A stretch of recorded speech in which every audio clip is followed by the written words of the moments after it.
Idaho Falls Pediatrics, proudly supporting kids in our community, and 7 questions with Emmy. Hey guys, welcome back to 7 Questions with Emmy. Today I'm here in Washington, D.C. talking to Charles Foreman. He is the owner of Everyday Sundae, and it's pretty amazing. You might have seen it on the Drew Barrymore show, and he runs this shop with your son, right? I do. I do. So, thank you so much for talking with me today. Well, thank you. Welcome to Washington. Should we get started with the questions? Shoot. Okay, question number 1. How did you come up with the idea to open an ice cream store?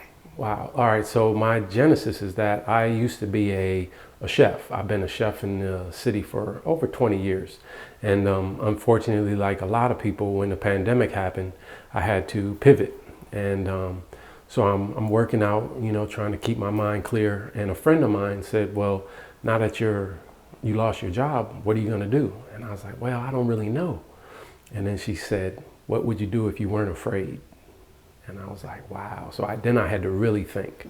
And so, part of trying to make my mom proud and be a good father and responsible person in the community that I live in, I said I wanted to open up an ice cream shop because I know that ice cream touches more than just one particular race, one particular type of person. It's cross-cultural. So I was like, I know that this would be a bright spot to open up in my community. Yeah. Question number 2. What flavor is your most popular?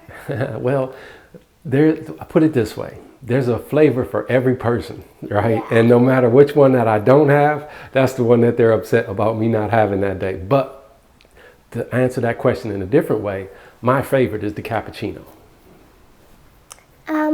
Question number 3. You have said that everyone who wants an ice cream cone gets one, even if they can't afford it. Why do you give away your ice cream?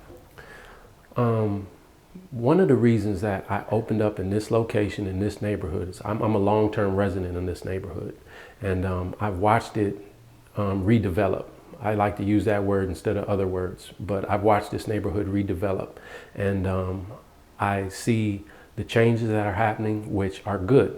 Change is always constant. And I just wanted all the people that have been a part of this neighborhood that may not be able to afford it or that are going through hard times to be able to have a nice little treat. Maybe that's that one thing that brightens their day and changes their mood, and then they go on to do something great. But I think that it's just nice little pick me up, nice little, it's like borrowing a cup of sugar from a neighbor. Yeah. Question number 4. What have you learned running your own business?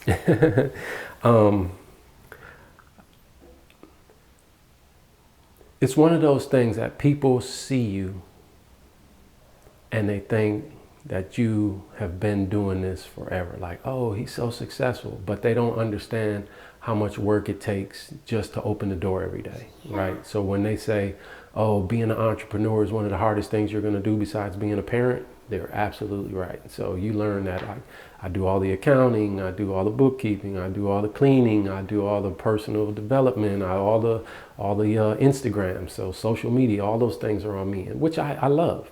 But you have to really love it. It has to be more than just a passion for you. Well, if you ever need someone to work for you and we're in Washington, D.C., I'm available. All right. Question number 5. When you were my age, did you ever think you'd own an ice cream store? And what job did you want to have? All right. So I was always one of those kids when you said, what do you want to be when you grow up? I never knew. But I remember probably half your age, I learned I was at a Montessori school and they showed us what they called macrame or crochet. Yeah. So I used to make these little yarn bracelets. And I was probably 4 years old. I had a little basket on my bicycle. I made these little pink bracelets and I put them in my basket and I was riding up and down the street. So I knew my whole life that I was a salesperson. So. Yeah. I am from Idaho, famous for potatoes. Have you ever been to Idaho, and what's your favorite way to have a potato? So my favorite way to potato, the best way for me to eat a potato is in a French fried fashion.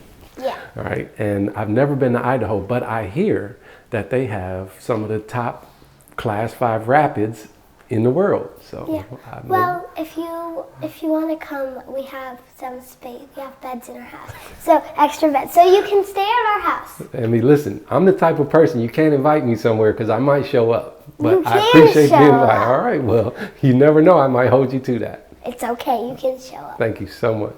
as long as you give us ice cream. I'm just kidding. You got it. You got it. Question number 7. What's your favorite ice cream flavor? That's the one. Okay, we'll go back to that because I Yeah. tried to avoid your answer when you asked me what's the popular one. So I'll go back to that one. The most popular in my mind is going to be either cookies and cream or bourbon truffle, right? Yeah. And then for me, like I said, I like the cappuccino. Yeah. I have a bonus question. All right. Can you share a piece of advice that might help me and our viewers? Yes. If I would have known now, if I would have known back then what I know now, is develop your skills early, right? Like you found out what you want to do, you found out what you're good at, invest in it now because in 10 years and 15 years, you'll be so great at it that you won't have to work as hard as I do when you get to my age. Well, you found out when you were 4 that you wanted to be a salesperson. This is true, but I didn't work on it as hard as I should have. Thank you so much for talking with me. The pleasure is mine. Thank you for coming to Washington and visiting us. Make sure that you come here to Everyday Sundae because I bet their ice cream is really good and you might even meet Charles. That'd be awesome. Thank you, Emmy. So this is Nicole and her family, right? Yeah. Her and 3 other moms would come in on every Friday when I first opened. And I don't know how or if this is the actual story from her perspective, but from my perspective, this is how it happened. Yeah. There was a kid in front of her that lives in the neighborhood, and I knew that he didn't have money, so I said, don't worry about it, that scoop is on me. And Nicole saw that because she came back a week later and they handed me an envelope when they were getting their ice cream. And I was so busy on Friday because everybody gets out of school, right? So I opened it and I was like, wow, there was 5 $20 bills. And so the next time I saw her, I was like, what's this for? She was like, I just want you to continue the generosity. Yeah. And so I took a picture of it, posted it on Instagram because I was so touched by it. And then other people started doing it, and it just gave the people in the neighborhood the opportunity to show that they cared too. Like, we're all in this together. It gave an opportunity for people to do their best for each other. So people now, even today, they'll come in and they'll be like, I want to buy a scoop for the next person behind me. And people are always paying it forward here. So That's really cool. thank you. Thanks so much for watching. Remember, new 7 questions and interviews are posted every Thursday. Be sure to follow me on Facebook, Instagram, and YouTube. Love you guys. Bye. Idaho Falls Pediatrics, proudly supporting kids in our community, and 7 questions with Emmy.